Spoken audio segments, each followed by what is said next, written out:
Hello listeners, my name is Casey, host of the Cult Vault podcast, a long-format interview-based show that focuses on cults, high-demand groups, captive organisations and more. Each week, I interview a different cult survivor who brings a story of coercion and exploitation along with their own fight for freedom. With nearly 200 survivor interviews from all over the world, you can also find deep dives into infamous cults, interviews with leading experts in the field, and understand more about how cults exist all around us, and none of us are safe.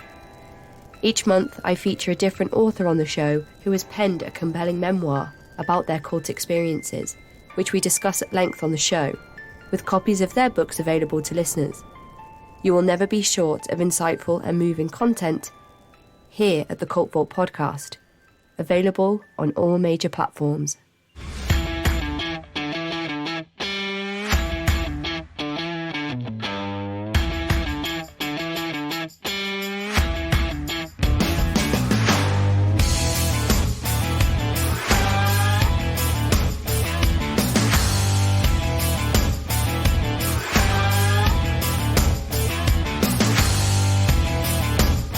Welcome everyone to I Was a Teenage Fundamentalist.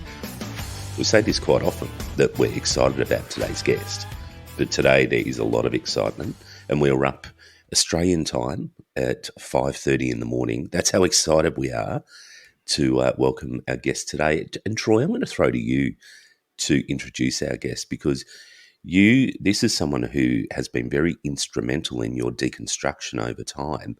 So I want you to take the honour of introducing our guest. Yeah, I didn't want to fawn too much over our guest when we were discussing this and before we hit record, because I wanted to say this online, that this person has had such a profound impact on me in my deconstruction and in my undoing of some of my own fundamentalism, and that is Dr. Bart Ehrman. So, Dr. Bart Ehrman, we are extremely pleased to have you on our show, and I'm going to fanboy you hard through this whole interview. So get ready for it. But welcome to I Was a Teenage Fundamentalist. Well, thank you so much. And I apologize for dragging you out of bed at this ungodly hour, but I'm glad you did, because I'm looking forward to this very much. Yeah, well, we wouldn't miss this for the world, for sure. So, Bart, we usually start off our interviews by asking people, were you a teenage fundamentalist? Yes, indeed. My early teenage years, I was active in the Episcopal Church growing up, so American version of Anglicanism, and just by happenstance, it happened to be the church in town that my mom thought the priest actually spoke about God, as opposed to a lot of the churches, liberal churches in town. So we went there. But when I was 15, and so I was an altar boy, and I was active in the church, but I wasn't, overly religious outside of church. When I was 15, I had a born again experience through a Youth for Christ club, sort of a group of high school students meeting with a fellow who had gone to Moody Bible Institute and convinced me that I needed to become a Christian, whatever I had been before. And at that point, I became a very committed evangelical Christian and went off to the fundamentalist Moody Bible Institute when I was 17. So after high school, then I went on. And yeah, so I was definitely a fundamentalist for, probably however many years, a number of years before I left the fundamentalist side of Christianity and then became returned to more of a kind of a liberal form of Christianity that didn't subscribe to the absolute inerrancy of the Bible. And eventually, over a period of time, I ended up leaving the faith altogether, so that now I'm not a Christian in any recognizable sense, other than I try to implement what I think are the ethical teachings of Jesus to some extent. I don't want to go into exactly where you're at yet, because I sort of want that to be a bit of a reveal. But tell us what happened then. You obviously went to Moody Bible Institute. You started to study. And it sounds to me like in some ways you maybe studied your way out of the faith, or was that leaving the faith for a different reason? I didn't study my way out of the faith at Moody. I was very gung ho about Moody, and I was completely committed to the inerrancy of the Bible and the gospel truth as I understood it, and was quite evangelistic as a fundamentalist Christian. I was probably more than a little obnoxious with friends and family. I finished my degree at Wheaton College, which was Billy Graham's alma mater. And for me, this was a step towards liberalism. But there I majored in English, and I started reading English and history and philosophy, and it expanded my horizons significantly from what I had had at Moody. I remained an evangelical Christian, but then I went to Princeton Theological Seminary. I wanted to go there because my passion at the time, I had taken Greek at Wheaton, and I became quite passionate about studying the Greek manuscripts of the New Testament and trying to understand them. And the expert in Greek manuscripts happened to teach at Princeton Theological Seminary, a man named Bruce Metzger, who was a world-class scholar, and I wanted to study with him, so I went there. And it was there that I started changing my fundamentalist views. And after a couple of years of intensely studying the Bible in Greek and then the Hebrew Bible in Hebrew, I came to realize that, in fact, the Bible is not inerrant. There are contradictions and historical mistakes and lots of different kinds of mistakes. And so that's what led me away from the evangelical community, but it didn't lead me away from Christianity per se. It just led me into a different kind of Christianity. It's interesting within that bubble, both Troy and I went to Pentecostal fundamentalist Bible colleges. And while you're there, you're in that whirlpool of reinforcing your beliefs. So I think until you can break out of that space, it's very difficult to start challenging that. Did you find that while you were at a more of a fundamentalist institution, that it was just a reinforcing of beliefs all around you and that there wasn't really that opportunity to question it objectively? Yeah, absolutely. The interesting thing about fundamentalism in its various forms is that each form, it really is a closed system that is internally coherent. It actually makes sense if you grant the premises. And so it's very difficult for somebody to come in from the outside and create any problems in the system because they just don't understand how the system works. But within, it's internally coherent and it makes perfect sense. And so usually it takes something rather serious to get somebody out of it. When I went to Princeton, I was ready for these liberal professors.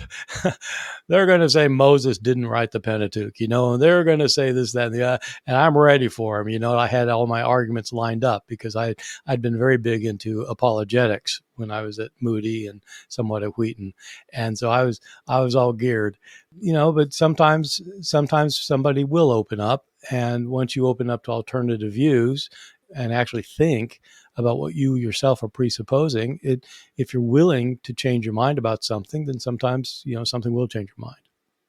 Yeah, for what it's worth, I had 3 years of fundamentalist Bible college, although I did it over 4 to 5. I sort of came and went, totally believing. And then I went to a secular university to do some postgraduate studies. And my entire faith in the Bible, at least, came crashing down in less than a year. Especially when I was confronted with some different hermeneutical models and things like that. So I can totally relate. Maybe not on the same scale as you, but very, very similar story. So let's talk about who you are now. You've written, I don't know how many, 8 best-selling, New York Times best-selling books. You've written a whole heap of scholarly texts as well. You've written textbooks for students for college-level courses, and you hold quite a prestigious position at quite a prestigious university. Could you tell us about who Bart Ehrman is now? It's a little bit strange because when I was in high school, nobody ever would have thought that I'd become a scholar. I was a good student, but basically I was interested in other things, social life. I liked sports. I liked high school debate, and that probably helped me along. It was really when I went to Moody I became this crazily studious person, and it was because I had such a passion for the Bible that I just wanted to learn everything. And so I became ridiculously disciplined in my studies. And then what that ended up sticking with me for my entire life. When I moved away from the evangelical tradition, I still was completely interested in early Christianity and the New Testament. So I teach now at the University of North Carolina at Chapel Hill, which is one of the really great state universities in the U.S., in a department that is one of the best departments of religious studies in the U.S., completely apart from me. They're just fantastic colleagues who know a lot about a lot of things. So I continue to be completely interested. I came to Chapel Hill as a Christian. I continued to go to the Episcopal Church. And it was maybe after being in North Carolina for about 6 or 7 years, maybe in the early 90s, when I left the faith altogether. And it wasn't because of my academic studies. It was because of my wrestling with the problem of why there's suffering in the world, why if there's a God who's in control and can do whatever he wants and is loving, why is there such senseless suffering in the world? I could make sense of the sensible suffering, but there's some completely senseless. And I just got to a point I didn't believe it anymore. But I kept my interest in the Bible and New Testament and early Christianity. So my scholarship now, I started out writing books on technical books on Greek manuscripts of the New Testament and how to analyze and classify them to figure out what the authors originally wrote, since we don't have their originals. These were the kinds of academic books that about 6 people in the world would have been interested in.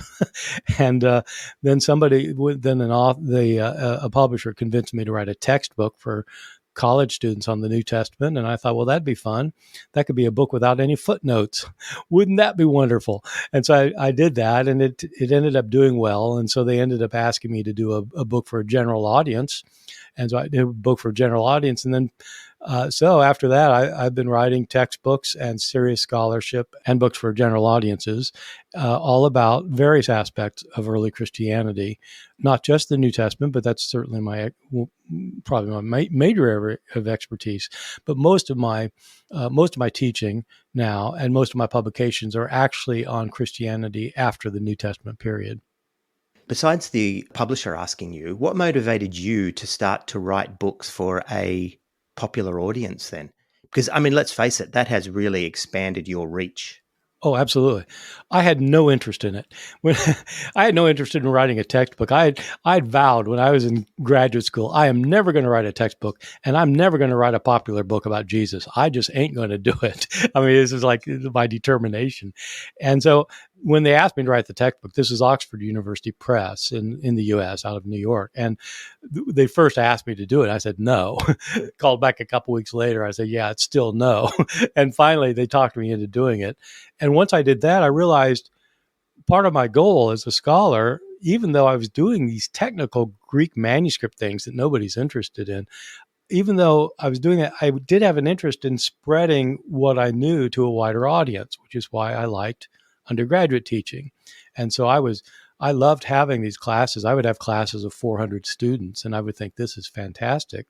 And then I realized, well, if you write books for a general audience, you're going to be reaching a wider audience. And so it ended up being like, I ended up being kind of surprised myself that I had not wanted to do it. But the reality is that a lot of people won't know this who are outside of the academy, but within the academy, if you write a book for a general audience, that's a mark against you in most universities. You could never get tenure doing that, and it might hurt your chances for tenure because it's understood to be kind of sensationalizing the topic or dumbing things down, not doing serious research. So it's not encouraged. It's starting to get encouraged more and more now, I think. So I didn't have any inclination. But once I did, I realized, oh my God, I can really reach a much broader audience with the kinds of scholarship that has been going on. And so it's really a way of communicating to a wider audience what serious biblical scholars have known for a very long time, but haven't told anybody. And so that's the goal. See, Bart, all I'm hearing is you're an evangelical at heart. It's all about how many souls you can reach, isn't it? Look, you got to get the masses, and we count people because people count. This is beautiful. I feel like I'm being preached to by Bart. Right. Well, he did go to Billy Graham's alma mater, right? So it's Yeah. a numbers game. Yeah, this is true. And there's a great stadium in Melbourne, in Australia, in the city that we live, the Melbourne Cricket Ground. And I think it's still Billy Graham that holds the record for the most people who've ever been to that ground for an event, like 140, 150,000 people. People are probably Googling right now and are going to correct me, but it is definitely the highest audience there. So, but one thing we also want to touch on is a bit of your personal life. That your wife, she's also an academic, but a Christian. Surely she must be more of a progressive Christian. I mean, she's got Bart Ehrman as a husband, but how does this work? How does she respond to your critiques on Christianity? So this is so Sarah and I are on our second marriage, both of us. She's a Shakespeare scholar who has been chair of the Department of English at Duke University and also chair of the theater department. And she's a Brit. She's from London. She is a very different kind of academic from me. I'm the kind of rigorous, dig down into the ancient languages scholar kind of person. And she's more the European intellectual type of person, philosophically oriented, deeply knowledge about theoretical issues. But she does identify as a Christian. She does not identify as an evangelical Christian. She has no connection with evangelical Christianity. She doesn't understand it. She thinks it's completely strange. She likes she does appreciate the liturgical tradition of the Anglican tradition, and she does like sophisticated theology. And so she loves Rowan Williams, but she would have no time for Billy Graham. I suppose most ex-evangelicals know that there are lots of other kinds of Christianity, and the infighting between Christians is even more severe than Christians with other folk. And she's not in fights with anybody. So she is. I mean, she's a very, very liberal Christian. I don't know if she even believes. I don't think she believes in the afterlife. She doesn't believe in even talking to people about her religion. She's in awe in front of the world. She thinks the world is a place of awe, and her religion is a way of kind of expressing that to herself. Do you think she reads your books? She won't. She doesn't read all of them because she says, she doesn't have time to read all of them. She definitely reads my books. Yeah, she's a great. Look, I mean, she's an intellectual. She's a very fine writer and a terrific reader and dialogue partner. But the thing that turned me away from Christianity, the problem of suffering, which, for me is a very big issue. For her, it's a non-issue. She just thinks, I'm barking up the wrong tree. And she thinks that the reason that ultimately that in some sense, I'm too black and white on issues like this, that there's mystery in the world and you shouldn't try and solve everything. But it's not that it's not that she's blind or that she's not intelligent. Anyone who knows the two of us realizes who's the brains in the family, and it ain't me. But it's just she just doesn't see things from. I think a lot of us who are evangelical, we're so into like truth, and it's right and it's wrong, and so if something's wrong, then it's wrong, and she just isn't like that. It's more kind of understanding, exploring the depth of sophisticated writing. And so she loves reading Thomas Aquinas, for example, or she loves Augustine. And she thinks that these are deep thinkers and that people are really quite silly to kind of write them off because they have Christian commitments. Yeah, very good. It sounds like in a lot of ways she tempers you, which is great. Now, the reason I asked, though, is because both Brian and I have repartnered since leaving the faith, and we've both intentionally found people who are not evangelicals and never were. And neither of our partners listen to the podcast anymore. And when I take, some of our work that I'm really proud of to my wife and say, have a listen to this, she's like, no, I'm not listening to that. So, she's never been an evangelical and doesn't really care. So she's just not interested. Yeah. She's just not interested at all. Yeah. Except, she's happy to share my successes when things go well for us in the podcast, but she really doesn't give a damn.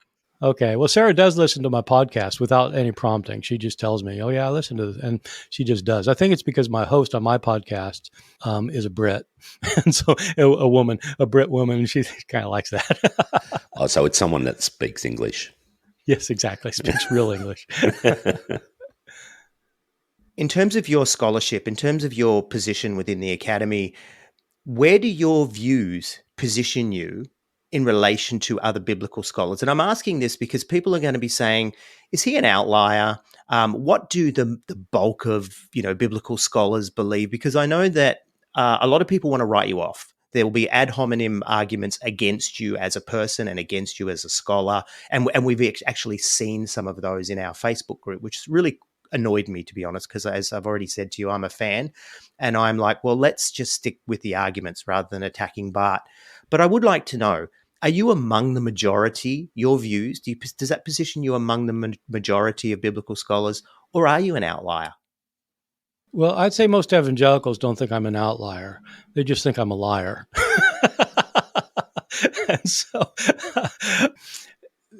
biblical scholarship is unusual throughout the world, especially in the English-speaking world, because almost all biblical scholars are Christian in one way or another. And just as evangelical Christianity continues to grow while mainline Christianity continues to shrink, that's true within scholarship as well. So it's just because of the numbers that you have a lot of evangelical scholars out there. Within biblical scholarship, there tends to be, to put it in kind of simplistic terms, there tends to be kind of a split between people who have particular religious commitments and their scholarship always verifies their religious commitments, and those who take a more historical approach and go wherever they think the evidence is leading, whatever it does to their religious views or their non-religious views. And so sometimes people talk about critical scholars and versus scholars who would be not as critical, because if you have a scholar who absolutely believes and has believed since she was 13 that the Bible has no errors in it, and she is confronted with something that is just a flat out contradiction, and she says it's not an error. Surely, I mean, she's saying that for a reason. It's not anybody else looking at this would say, well, that's a contradiction. And no, that's not a contradiction. So a critical scholar is somebody who just does it on historical and literary grounds without trying to presuppose what the answer is going to be for any issue dealing with the Bible or New Testament. Among historians, historical scholars in the English-speaking world, virtually everything that I say is pretty much a majority view.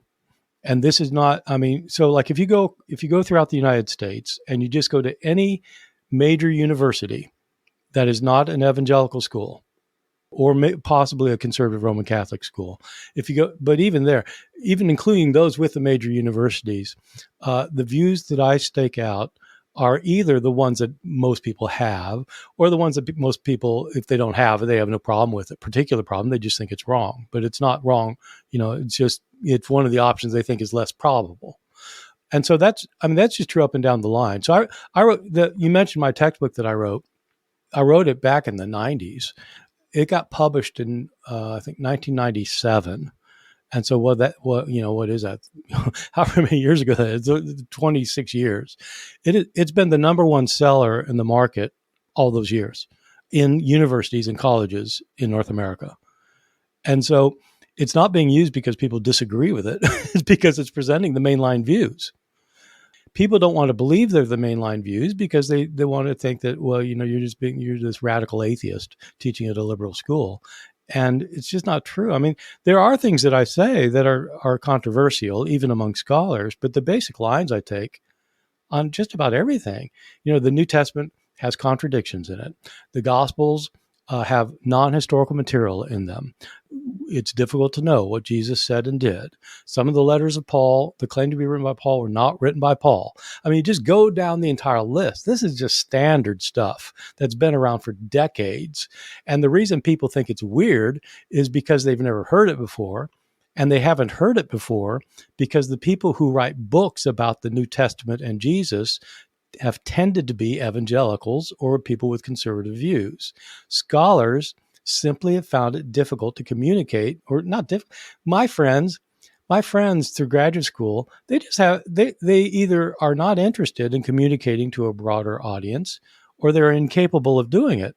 Incapable not because they're bad people or bad scholars, but once you start learning a technical field, it's very hard not to talk in the jargon. And I've got friends who cannot talk about something like the relationship of Matthew and Mark without saying things like, well, when you do a redactional analysis of the two of the synoptic gospels, then they like, as if people know what they're talking about. Unless you've had some training, you don't know what redactional analysis and synoptic. What's that? What? So what I try to do is I take this kind of scholarship that, by the way, I learned when I was being trained to be a minister at Princeton Theological Seminary. Virtually everything I teach, either I learned in seminary, or it was the kind of thing I could have learned at seminary if we talked about this thing. And I try to make it for a general audience.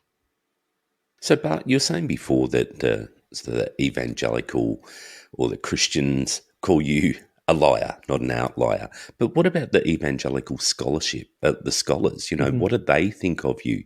Do you have a relationship with them? Is this something that you can actually enter into some sort of semblance of a conversation with them? Yeah, is it civil? Oh yeah, no, absolutely. No, look, scholars are scholars. I mean, even evangelical scholars, I have a lot of friends who are evangelical scholars. And for some reason, I don't know if it's this way among your people you all reach out to, but among evangelicals in the US, there's the kind of idea that, like, I hate Christians and that I'm out to get Christianity somehow. The people I run around with are almost all Christians, committed Christians. I mean, last night I had dinner with two of my two best friends who are ordained Presbyterian ministers, who are in the church. They're friends with you because they're trying to save you. That's what, no. No. These evangelical scholars, they're not out to save. I mean, some are. The really hardcore, the apologists, like my friend Mike Lacona. Mike is a friend of mine, and he's an apologist. We completely disagree on things, and he's worried for my soul, and I'm actually worried for his soul. Seriously, I think not for his afterlife, but I think that people like him are smart enough to realize that what he's saying just isn't true sometimes. But that I don't know if he can admit it to himself or not. And he thinks, he probably thinks the same thing about me. And he does. We've had conversations about it. But most of my evangelical friends, they just, we're doing scholarship. We're not, when we're talking about scholarship. We're not talking about the salvation of our souls. Hi, I'm Sadie Carpenter, co-host of the Leaving Eden podcast, and I was raised in a cult. I signed purity pledges. I cried at the altar. I went out door-to-door soul winning, and I didn't own a pair of jeans until I was 20 years old. I saw it all and did it all as I grew up, completely immersed, pun fully intended, in the independent fundamental Baptist movement. With my co-host Gabrielle Hacohen, I unpack all of this, from the hilarious to the traumatic, back to the hilarious, on the Leaving Eden podcast. New episodes release every Monday on all podcast streaming platforms. We recommend new listeners start by checking out episode 57, in which we discuss the BITE model and give an overview of my personal story. Hey guys, we'd love to hear from our audience, so if you'd like to connect with I Was a Teenage Fundamentalist, then visit our website, iwasateenagefundamentalist.com, or find our Linktree URL in the show notes. We also have a thriving community of listeners on Facebook who offer peer support and a shitload of funny memes and things of interest to former teenage fundies just like you. You can find us on Facebook or see the links in our show notes. You can also follow us on Instagram and Twitter. So Bart, let's talk about your new book, because you've written a new book called Armageddon. It's a book about revelation. It's a book about the end times, which is another key tenet of evangelicalism. But what brought you to write this book? I've had a long-standing interest in the book of Revelation. I wrote this book for the same reason I've written a lot of books, which is that when people read books about Revelation, they tend to be kind of on one side. And the view of scholars is very rarely represented in the popular audience. when I was a fundamentalist, we believed that Hal Lindsey was right in his Late Great Planet Earth, that Jesus was going to return for the rapture before 1988, and we taught that. And I continue to believe that for a long time. That's how you interpret Revelation, as a prediction of things that are yet to come. Most people don't read the book of Revelation. Most Christians don't read Revelation because most Christians just think it's too weird and bizarre and they can't figure it out, and so they don't bother with it. The ones who do read it tend to be evangelicals or fundamentalists who think that it's predicting what's going to happen soon, and they read it in light of the headlines of the newspaper. And so whatever the current crisis is, whether, in 1945 is Hitler and Mussolini, and then later is the Iraq War. Now it's Russia's invasion of Ukraine, and it's whatever it is fulfilling what God predicted in the book of Revelation. It's the COVID jab, which is the mark of the beast, but COVID, obviously. Yep, the jab, mark of the beast, right? I thought, this is one area where it would be really interesting to write a book to explain what historians say about the book of Revelation, as opposed to people who are using it to predict our future. Because for a very long time, historians have known that the book of Revelation is not predicting our imminent future. And so I started out writing the book to be simply that, to show the contrast between historical views and prophecy writing views. In the course of my working hard on the book, I started changing my focus a little bit. That still is a major part of the book. It's how I begin the book, trying to show why historians don't think that this book is predicting the future, and to show why.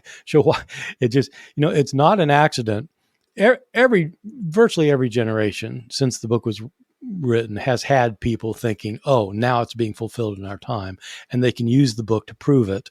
And it was happening when I was a fundamentalist in my 70s, and then in the not my 70s, but in the 70s. Then it was happening in the 80s and the 90s. It's still happening, and everybody who has made the prediction has been completely wrong. And so surely that should wake somebody up to make them think. But what happens is you get these prophecy writers who say, yeah, everybody before me was wrong because they misunderstood that Revelation 13, and they have some little detail that's wrong. And now if you interpret it correctly, it's referring to, 2024, not to. And so, but the whole problem is that entire approach is wrong. Historical scholars for a long time have set forth an alternative view that I myself embraced for almost my entire career until about 5 years ago, which now I think is also wrong. The more scholarly view is that you will find by very committed Christians. This is how it was taught at Princeton Seminary, and in most seminaries that are not fundamentalist, is that the book of Revelation is not making predictions about our future. It's an ancient apocalypse, like other ancient apocalypses, that is trying to provide hope for those who are suffering now. And so it's a book about God's ultimate love for his people and how he's going to bring them justice, and to provide them with hope in the midst of their suffering. That is the common way for historical scholars to read the book. And so part of my book is to show that the futuristic interpretation is wrong, but the other part of my book is to show why that interpretation is also probably wrong. So this is not a new view, that I'm coming up with. It's a new view that I've come to, that other people have had, and I've just realized this view is right. And part of my book is to explain why the book of Revelation might be read by especially liberal Christian scholars as a message of hope, but in the end, it's really not a message of hope. So did St. John actually write the book of Revelation? And if so, or if not, why do you believe so? Well, somebody named John wrote the book of Revelation. And so the author tells us his name, John. That makes a kind of interesting paradox, because the Gospel of John does not claim to be written by somebody named John, but we call that book John. The book Revelation does claim to be written by somebody named John, and we don't call that book John. So, okay. The issue you're raising is, was the author of the Gospel of John also the author of the book of Revelation? And was that person Jesus' disciple, John, the son of Zebedee? And I think the answer to both questions is no. The debate about the authorship of the Book of Revelation goes all the way back in early Christianity.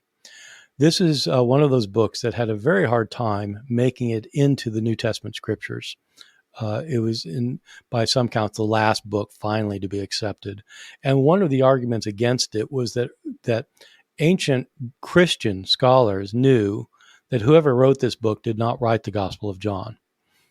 We have a letter from an Orthodox bishop of Alexandria, Egypt, from the year 260, a man named Dionysius, who wrote an examination of the writing style of the Gospel of John and the Apocalypse of John, and he showed this cannot be the same person. And the philological arguments he mounted are still relevant today. I mean, he was right. He's right. It's not the same style.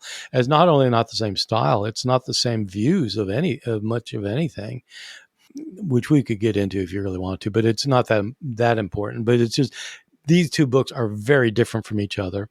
Nothing within either book says they're written by the person who wrote the other one, and they probably were not written by the author of the other one. And neither of these books, in my view, could have been written by John, the son of Zebedee. For one thing, both of these books appear to have been written sometime in the 90s of the Common Era, for reasons that I go into in my book, and they're fairly standard views among scholars. But John was an adult disciple of Jesus in the 20s.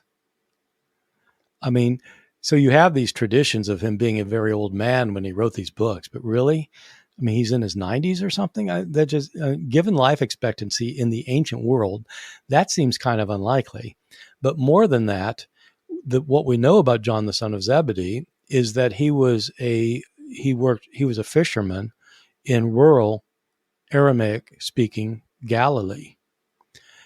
We know about the social world of Aramaic-speaking Galilee. People there did not get Greek educations. They didn't get educations. Kids didn't go to school unless they were members of the upper crust rich elite.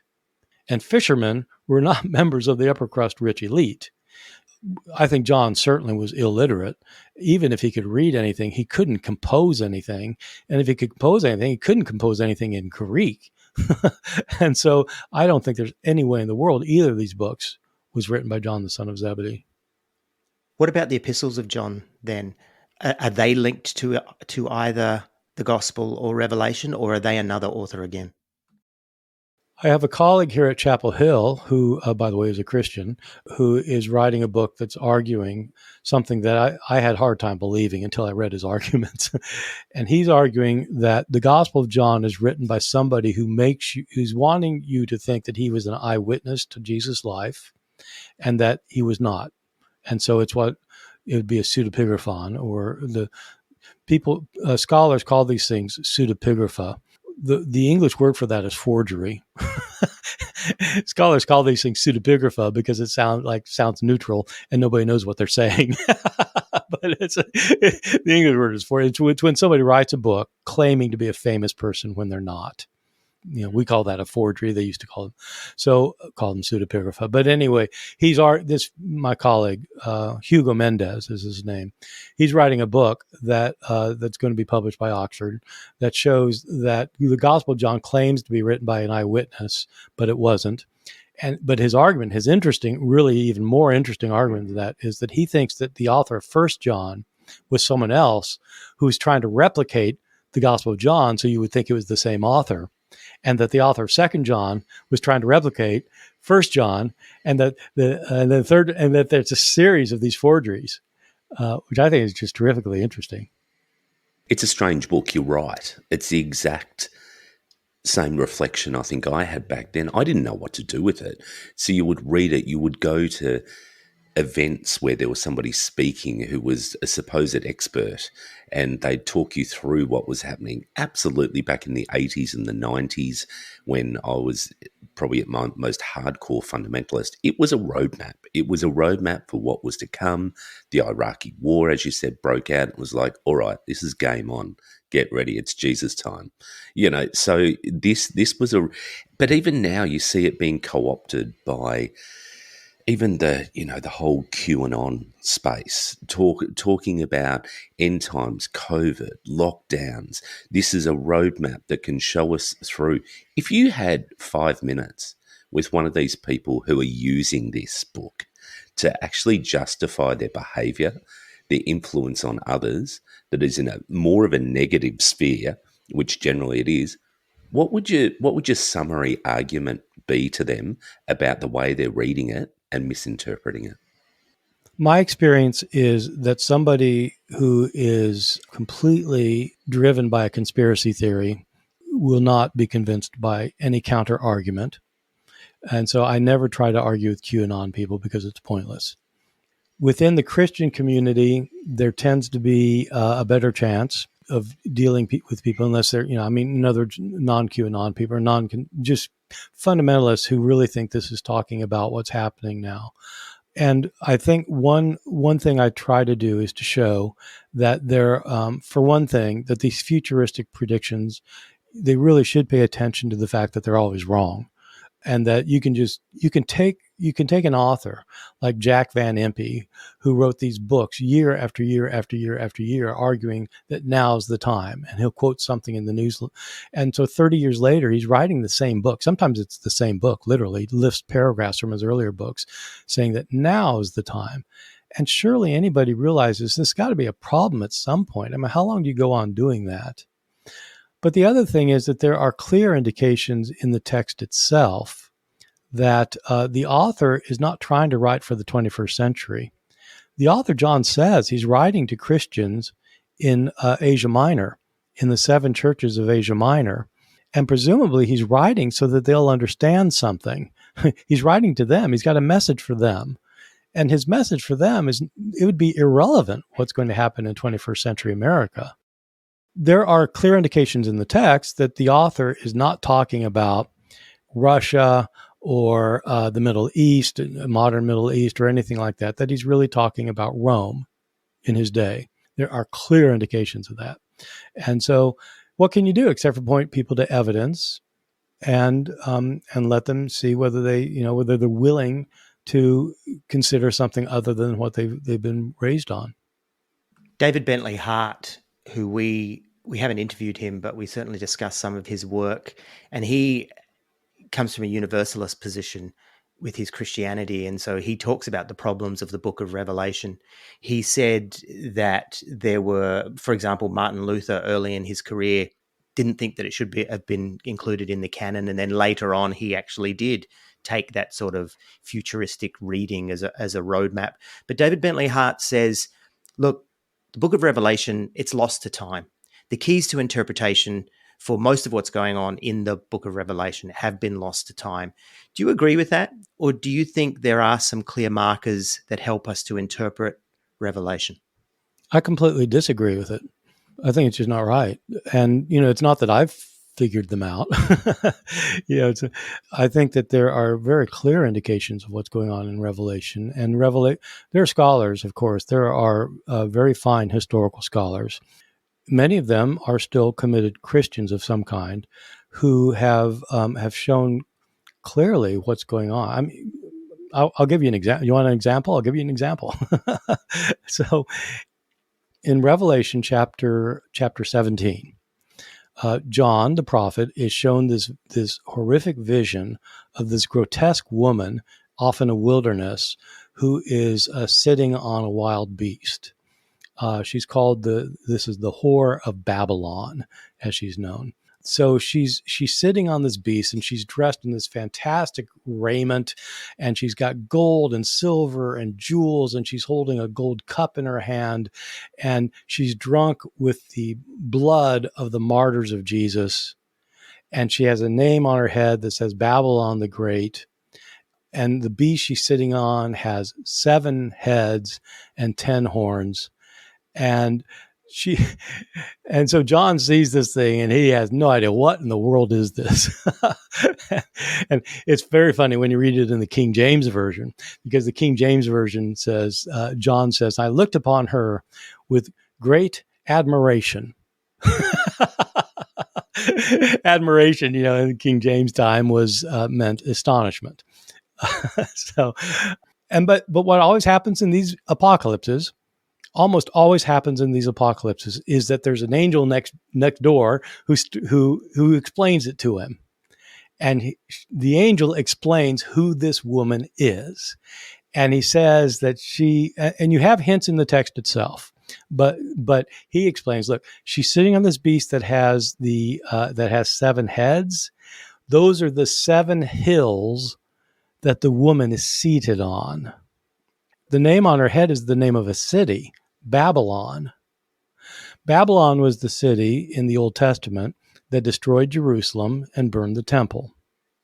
In the time of John, writing in the 90s, Rome was the city that destroyed Jerusalem and burned the temple. This woman is drunk with the blood of the martyrs.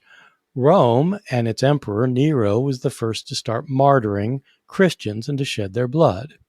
And if an attentive reader hasn't quite gotten the point yet that this woman, this city, is sitting on 7 hills, anybody in the ancient world has no trouble, because everybody knows that Rome is the city built on 7 hills. And at the end, in case you're not getting it, the angel says, this woman is the great city that has taken over the world. And so she's wearing all this gold and jewelry and stuff because she's gotten all this by fornicating with the other nations.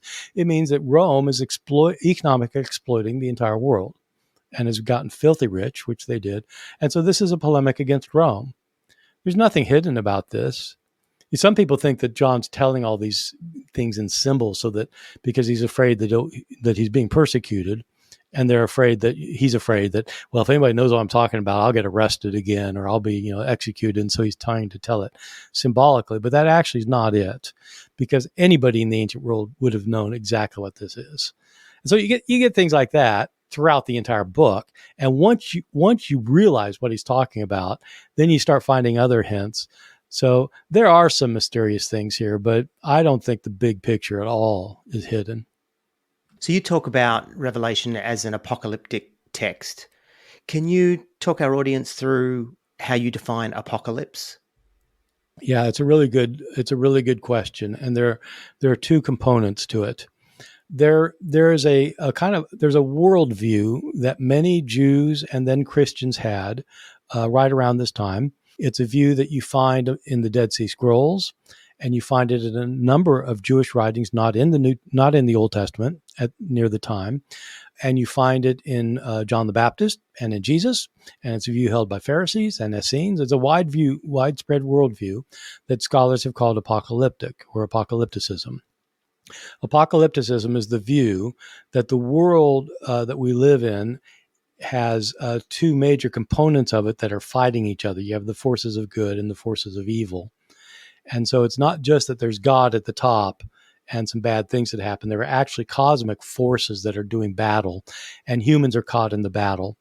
And the world is such a horrible place now because the forces of evil are gaining ascendancy.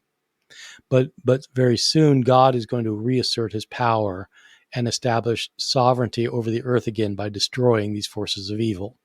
And so the forces of evil are things like the devil and demons, but also natural disasters and sin and all bad people. They're all on the side of evil, but God is going to soon destroy them.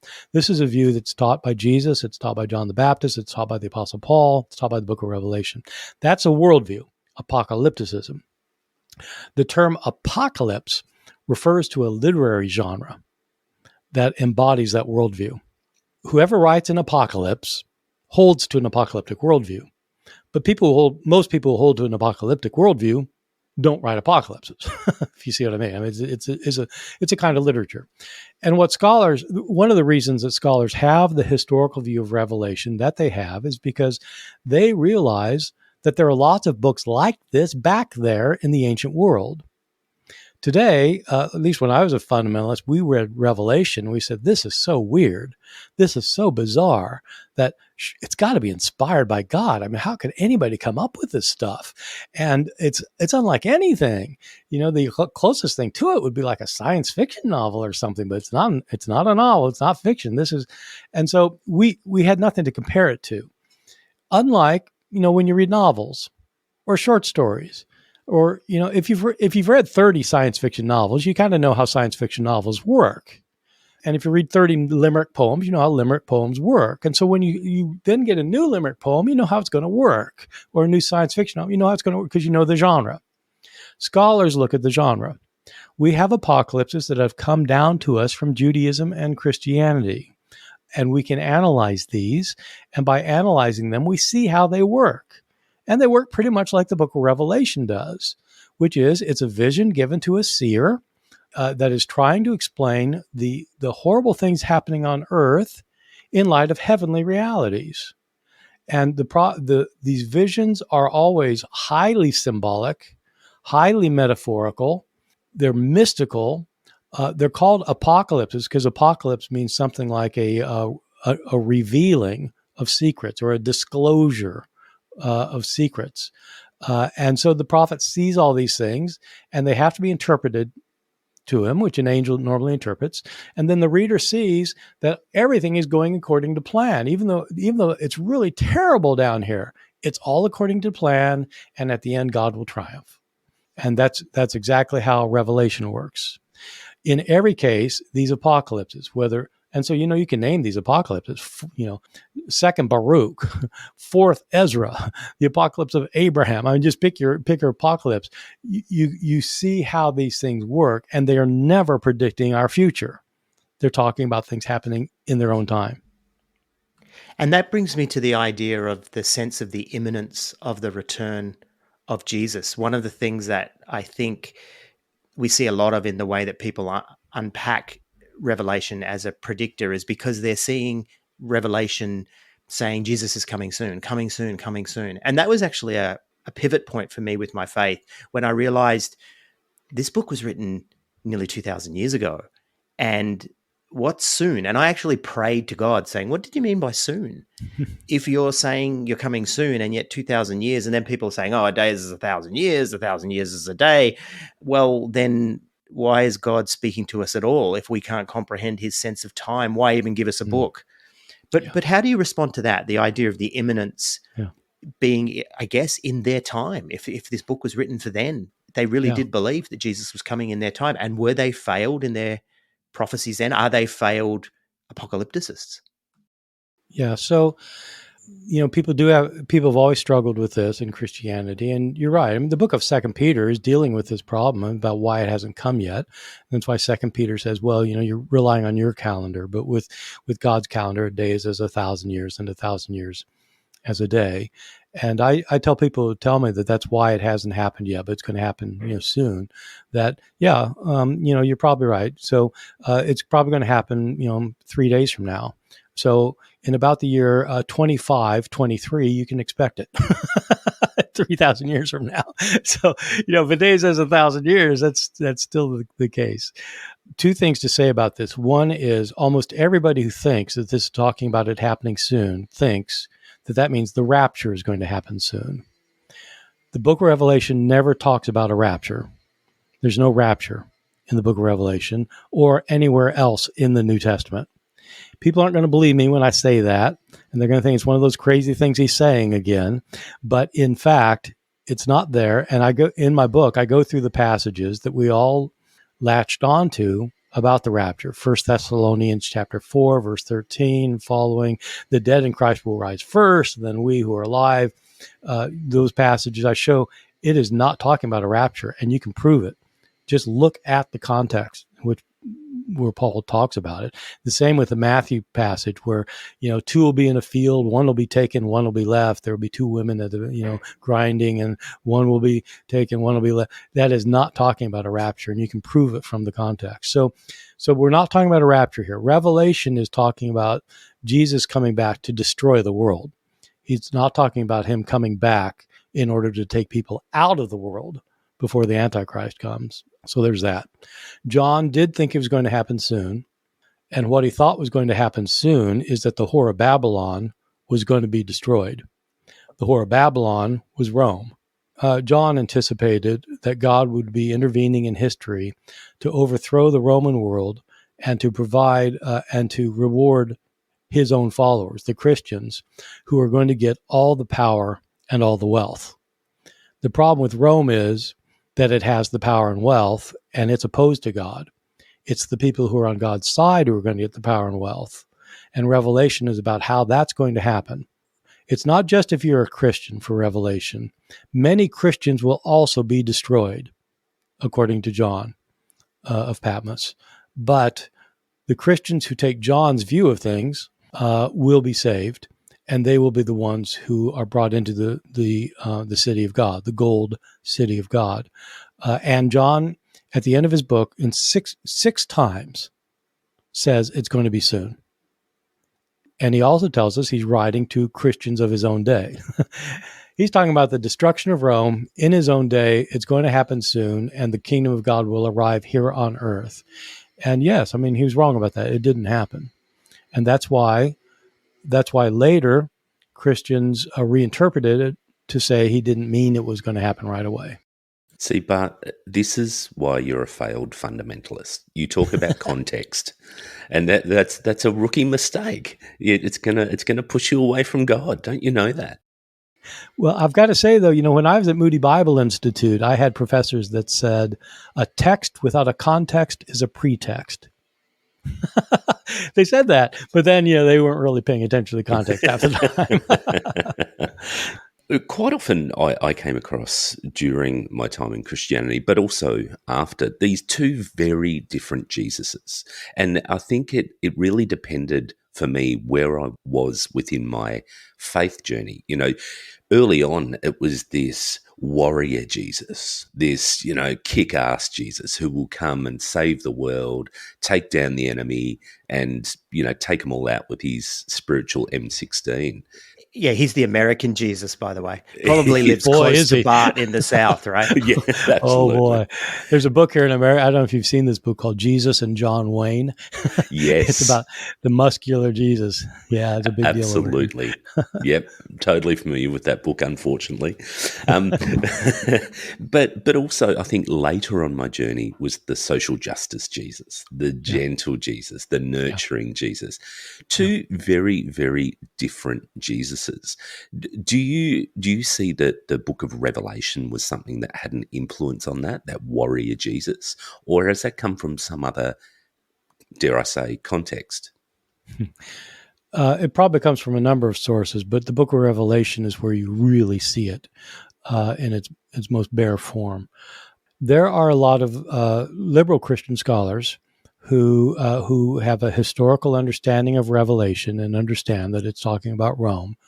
They're committed Christians, but that's their view. But they have to explain to themselves and to others how to deal with the violence of this book. And the common claim among this kind of scholar, it's a widespread view, it's a surprising view, I think, to most people who read Revelation, is that these scholars claim that this is a non-violent book and that Jesus is not being portrayed as violent in it. And one piece of evidence that they cite is that when John is taken up into heaven and goes into the throne room of God in chapter 4 and in chapter 5, he is told that God is holding a scroll in his hand that is sealed with 7 seals. And this appears to be a book that reveals the future of Earth. And nobody is able to break the seals. The logic there is that you have to be of equal authority to the person who made the seals before you can break the seals to open it up. And nobody's, of course, on God's standing, and so nobody can open the seals. But then an angel or one of the heavenly people up there tells John that there is one who could break it. It's the Lion from the tribe of Judah, and that's an image of Christ. And John starts looking around for the lion who's going to be able to break the seals, and he doesn't see a lion, but he sees this lamb, the lamb who was slaughtered. This is another image of Christ. And it's the slaughtered lamb then who breaks the seals. These scholars, these historical scholars, who many of whom have done really fine work on Revelation otherwise, claim that this shows that nonviolence is the key to this book, because Jesus is the one who suffered violence, and it's as the one who suffered violence that he unfolds the future. I think that is a terribly wrong reading of this book. They're basically saying that the Lion of Judah has become a lamb, and it's just the reverse. The lamb has become a lion. These disasters that happen on earth, military defeat, slaughter, starvation, drought, horrible tortures, are released by Christ on the earth in Revelation. And the book of Revelation itself says that this book is about the wrath of God and the wrath of his Lamb. When you read Revelation, earlier I said I don't think it's any longer think it's a book of hope. The word hope never occurs in the book of Revelation, and God is never said to love anybody in the book of Revelation. The words that get used a lot in Revelation with respect to God and Christ are vengeance, revenge, violence, wrath, blood. Those are the things this author's interested in. And so, and people always respond by saying, well, look, it's symbolic, and so you shouldn't take the symbolism too literally because, it's just symbolic. And I agree it's symbolic, but why this kind of symbol? Why these violent images? At one point in this book, John is upset with this woman in the city of Thyatira. And in chapter 2, he writes, Christ dictates a letter to this church of Thyatira, and Christ tells John to write. He writes it down, and he condemns this woman who's a leader in the church, who is teaching people that it's okay to eat meat that's been offered to idols. So if meat's been sacrificed to an idol, it's okay. They're not really gods. You can eat the meat. It's fine. And John thinks this is the worst thing he's ever heard. And Christ tells John to write down, he calls this woman Jezebel, who's this evil queen in the Old Testament. So it's a symbolic name. This is an evil person, this woman who's teaching this. Christ says he's going to take Jezebel and throw her on a bed, sometimes mistranslated hospital bed. This is not a hospital bed. This is a bed, because what happens next is men come and have sex with her. And Christ is going to throw her on the bed. He's then going to afflict the men who have sex with her. And then Christ is going to kill their babies. Christ is going to kill her babies. Okay, let's say this is imagery. What kind of imagery is this? Why are you portraying Christ as somebody who is going to be throwing a woman on bed so she can have sex with other men, and then he's going to kill their babies? What kind of image is this? And you're supposed to go away thinking that Jesus is a kind, loving Savior? So anyway, I think the muscular Christianity, the Christ the warrior thing, man, that is Revelation, and it's not the Gospels. Do you think that, obviously we can only hypothesize, but the Christian... Oh, don't say that to the biblical scholar. We can only hypothesize. He may have good reason for believing this, Brian. No, Troy, I'm saying that you and I can only hypothesize. Bart will know this. But you can only hypothesize this. However, do you think Christian fundamentalism or Christianity of the last couple of 100 years would look very different if the book of Revelation wasn't included in the canon? Absolutely. It would. We might not have even had fundamentalism the way we know it. I talk about this in the book. It's a weird confluence of things, historical events that you just wouldn't know about unless you kind of dig deep into it. But this whole idea of the rapture and the kind of end times thing that I was raised on, at least, I don't know if you all did, dispensational premillennialism and things like that, but the dispensations and the rapture and the 7-year tribulation and all of that started out in the 1830s. With John Newman Darby. And it happened at a time when this kind of interpretation that Revelation is actually predicting the future, that started taking off in the UK, in Britain, right at the same time that there started to be an interest in the restoration of Israel as a nation. So Christian Zionism started very early on in the 19th century. before the kind of the major Zionist movement within Judaism, because it was a fulfillment of prophecy. And at the same time, you have concerns within Christianity because of the rise of sciences. So by the end of the 19th century, you've got scientists who are following Darwin, biologists, and you have geologists who are really giving you something like what the real age of the Earth is. You have this confluence of factors, and revelation is a key component for all of this, because people end up saying the reason you get a view of inerrancy that developed at the end of the 19th century. People tend to think that inerrancy has been around forever. Yeah, well, it's been around forever if the 1890s is forever. But it really began seriously in the 1890s, where every word had to be exactly right in the Bible, because otherwise, then Darwin would be right. And so this fed off of the idea that the end is coming soon, and it led to a literalist interpretation of the book of Revelation, kind of ironically, because it's a literalist interpretation of the symbols. And it ended up, that is what leads to fundamentalism. So fundamentalism, as we know about it, develops in the 1890s because of this confluence of things. If readers, there's no reason for anybody to take my word for this. There's a great book, a kind of a classic book on this by a guy named Sandeen, Sandeen, called The Roots of Fundamentalism. And he just shows it. He shows this is what's happening.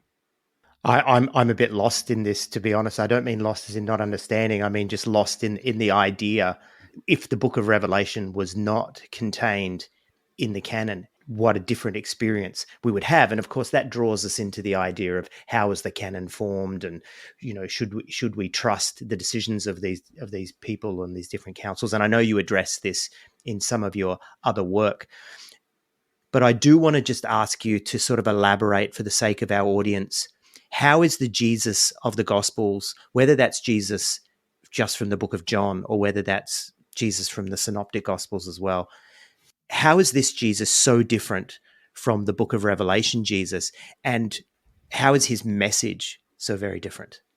Yeah, well, that's really the kind of the key question that I was kind of indirectly getting at, is because the warrior Jesus versus the kind, loving Jesus, and the difference is really quite stark. This is actually how I end my book. I think that the Jesus of the Gospels is taking what at the time was a countercultural view of things.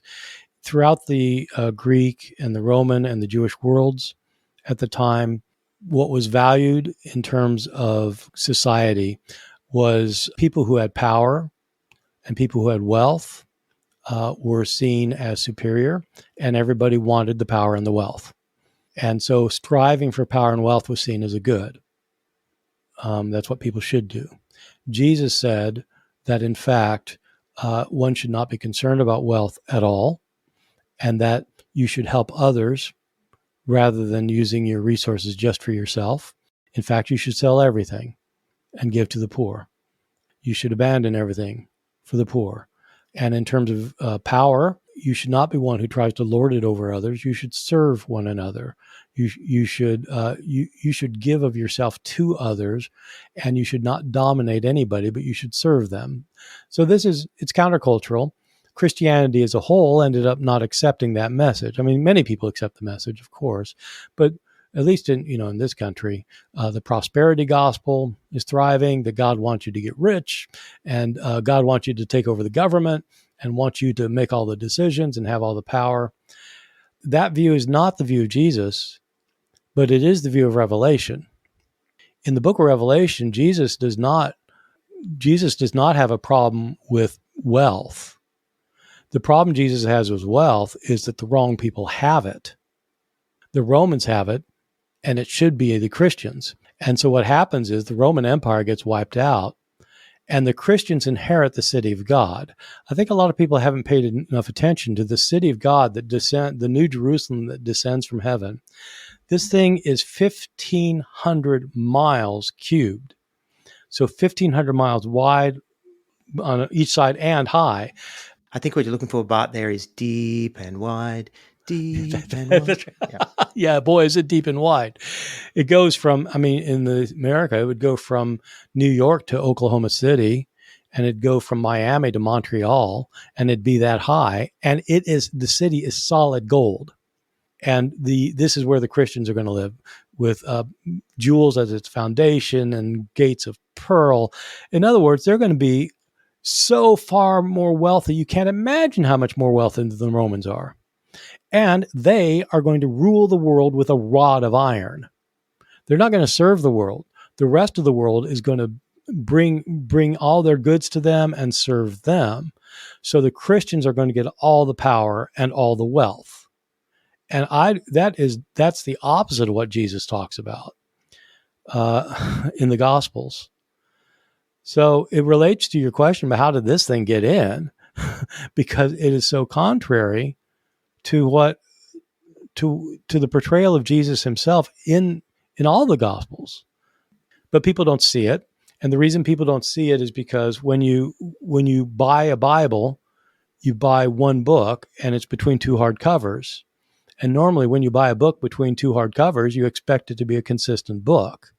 If you read a novel by Charles Dickens, you don't expect chapter 1 and chapter 2 to be completely contradictory to each other, or the points of view in the first section be at odds with the points of view in the second section. You expect a consistency because you've got the same author. And if you assume that God's the author, and this is a book between two hardcovers, then you figure out a way to read Revelation as if it's saying the same thing as the Gospel of Mark.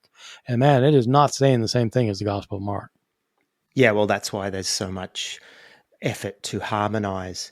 And it sounds to me like you're saying that this picture of Jesus, when we're reading that and seeing this picture of Jesus that comes through the Gospels, we're not expecting the capital city from the Hunger Games to come down at the end, and that's really what you're saying, that the New Jerusalem in the book of Revelation looks like. But I am so thankful that you came on our podcast. I'm so thankful that you've made the time for your Australian audience. We were going to, over the next few months, actually start to unpack some of what you bring forth. We were going to do a bit of a series on the Bible, and then we discovered your podcast, your Misquoting Jesus podcast, and realized, okay, we don't need to do that now. Bart's doing that himself. Do you want to tell us a little bit about the podcast, and then some of the other things that you're doing and some of the other ways that people can connect with your work? And also, how do we find this new book on Revelation? Okay, so so I've got my pre-publication copies here, and so this is just got my hardbacks, which is a very exciting time. It's coming out on here. It's coming. I assume it will be in Australia at the same time, March 21st, and wherever people buy books. I mean, you can easily get it online, either from Amazon or from Simon & Schuster as the publisher. And if bookstores don't have it, they could order it. It'll be in distribution. So as to my podcast, this is part of a new venture that I've started. I've really gotten increasingly hooked on the idea of reaching broader audiences for things. And the podcast is part of that. So it's a weekly podcast. It comes out every Tuesday. It's called the Misquoting Jesus podcast with Bart Ehrman. Misquoting Jesus was the name of one of my early books for a general audience. The podcast is just about everything dealing with the New Testament and early Christianity. I cover stuff in there that go up probably up to Constantine or into the 4th century. But so far, most of it has been New Testament things. I get interviewed on a particular topic. And then about once a month or so, I interview someone else, another scholar. I've recently interviewed Mark Goodacre, for example, on the Gospel of Thomas. And I interviewed a friend of mine, Jeff Syker, who is probably my closest friend, who's a Presbyterian minister, on whether the Bible condemns homosexuality. And so we deal with that kind of thing. And I've done several things on the book of Revelation and so forth. So I said it's part of a bigger venture. I've got this thing doesn't have a whipping name. It's just called the Bart Ehrman Professional Services. But if they look up my website, bartehrman.com, they'll see it there that it's connected with the podcast as part of it. But I also been doing online courses. And so a couple of weeks ago, I produced a 8-lecture online course just on the Gospel of Mark, for example. And I've done courses on the parts of the Old Testament, parts of the New Testament, and I'll just do various courses and lectures that are available there at bartehrman.com. The other thing I'll say, though, isn't related to me well, it is, but it's not really per se. It's I've got a blog that I would like people to know about, which it's just called the Bart Ehrman blog, and people can find it at ehrmanblog.com. I've been doing this thing for almost 11 years. I publish a blog post between 1,000 and 1,500 words 5 times a week, every week. I haven't missed for 10, over 10, almost 11 years now. So thousands of posts, and people can comment on them. And I answer every question I get. And it's like, so to join this blog, though, people have to pay a small membership fee. I don't do this to make money. I've never made a penny off of it. I use the money. I give the money to charity. I give the money to charities dealing with hunger and homelessness. This last year, the Bart Ehrman blog raised over $500,000, and we give it all to charities. And so I'd like people to know about it, because it's a nice thing. It's a nice thing. And I do special events, and there are different tiers somebody can join at upper tiers. Like I do webinars for members at upper tiers and things. And so if people would just check that out, that'd be great. The Bart Ehrman blog. How much money have you made out of the blog in terms of what you? Well, altogether, since I started, we've made about $2 million. But it's growing and growing. Last year we made $500,000 just last year, and it started out when I started this thing in 2012. I thought, I'll probably make about like $10,000 a year or something, and then I'll give it a couple of years and see how it goes. But we just started making more and more, and it's just grown and grown. And so I'm hoping we'll pass, go well past the $500,000 mark this year. So I just want to be clear: you've made millions of dollars off biblical scholarship, but instead of taking that money for yourself, you've sold it all and given it to the poor. So you're a pretty good model of the person that you study, really. Well, I'm just, trying to, when I get to the pearly gates, I want to say, hey, look, I did have this blog. I don't think it'll help, but no, look, I am a firm believer. I'm not a good Christian. I mean, I don't believe in Jesus. I don't believe in God. But I do think that the gospel message is right, that we who have resources should help those who don't. And I'm firmly committed to that. And so it takes an enormous chunk of my life to do this. And I don't get a penny. But I don't want to take credit for it. It's just like, I've got a fantastic life. I mean, why wouldn't I help people? I don't get it, why people don't. So it is it's completely to raise money for charity. The only thing I get out of it is a headache. So. I was going to say, that's a huge commitment, Bart, like to answer every question that comes your way. So, hats off to you. And in between there, you've managed to write books as well and live a life and be part of a marriage. I mean, that's a huge amount of work. So good on you. Well, thank you. Yeah. And the problem is I have a day job. I also teach. So, but the thing is, it's all good. I mean, if for somebody who's passionate about what they do, what could be better than this? I mean, it's fantastic. Oh. But just thinking about your books, and of course, we encourage people to have a look at your new book on Revelations called Armageddon. But just thinking about our audience, if they're new to you, obviously they can go to your blog, obviously they can go to your online courses, obviously they can go to your podcast. But what I'm sort of challenged by is, in terms of your popular books, where do we start? If I'm new to you, what would you say? Hey, read this one first. Well, I'm not really sure. Books are kind of like your children. You love every one of them. And so, you're not supposed to have favorites. The book that has sold the best, the best-selling book I have that people, I think, is usually most people's entree to my work, is the book called Misquoting Jesus. Now, in England, they gave it a different name, and I don't know if it's what it's called in Australia, but in England, they called it Whose Word Is It? I don't know. It sounds like a game show or something. People find it really interesting because it deals with the fact that we don't have the original writings of the New Testament. We don't have, when Mark wrote his gospel, we don't have that thing he wrote. we don't have copies of Mark for a very long time. The first partial copy we have of Mark is probably about 140 years after he wrote it. And the first full copy we have is about 300 years after he wrote it. And it's being copied all those years by different people who are copying copies of copies of copies of copies. And everybody's making mistakes along the way. And so how do you know what the original said? And so that's what that book is about, is how scholars have tackled that problem and how they try to deal with it. But it comes up with this kind of realization, oh my God, what if we don't know in this passage what the author said? That would be interesting. But we just want to thank you. We are at time, but I think we could talk a very, very long time, but we have just touched on a few things. I think, some of the personal, who is Bart, but also your new book and the stuff in between.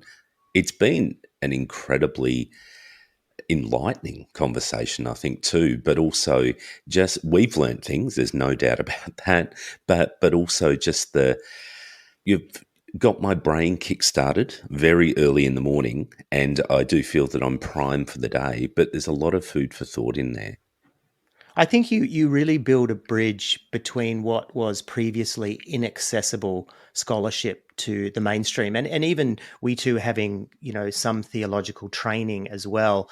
Sometimes that is inaccessible to the majority of us. And so, I really appreciate the fact that you have taken time. I just assumed that writing popular books was just more publishing, which is what academics were going to be encouraged to do. And even to hear the fact that this is something that has potentially cost you something to build these bridges is just an awesome thing to do. So I'm really grateful. We had Philip Yancey on as another writer who we were excited to have, because once upon a time we were right into him.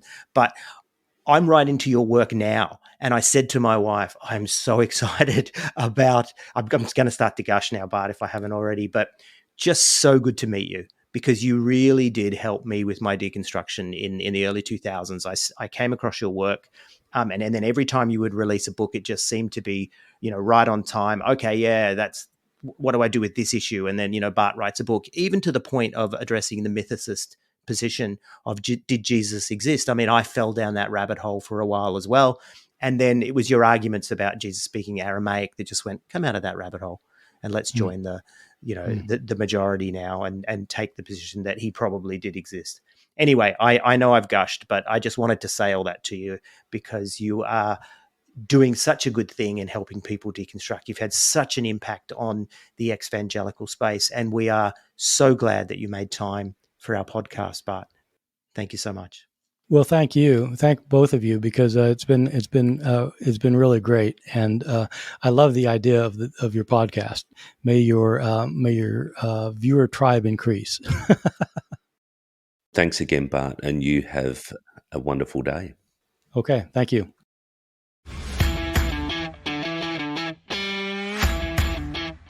If you'd like to connect with the I Was a Teenage Fundamentalist podcast, then please see the links in our link tree in the show notes. We invite you to pop across to our very vibrant listener community on Facebook, which is a private group, and we're also on Instagram, Twitter, and Reddit. Also, a huge thank you to Lucy, who manages our social strategy, and to Kerry and Bree, who manage our Facebook listener group. All of our episodes are transcribed to increase accessibility, and the I Was a Teenage Fundamentalist podcast is available on Apple Podcasts, Spotify, YouTube, and pretty much wherever you get your podcasts. It's produced and hosted by Brian McDowell and Troy Waller, with all sound production and editing done by Troy Waller. You can find all these links in our link tree in the show notes.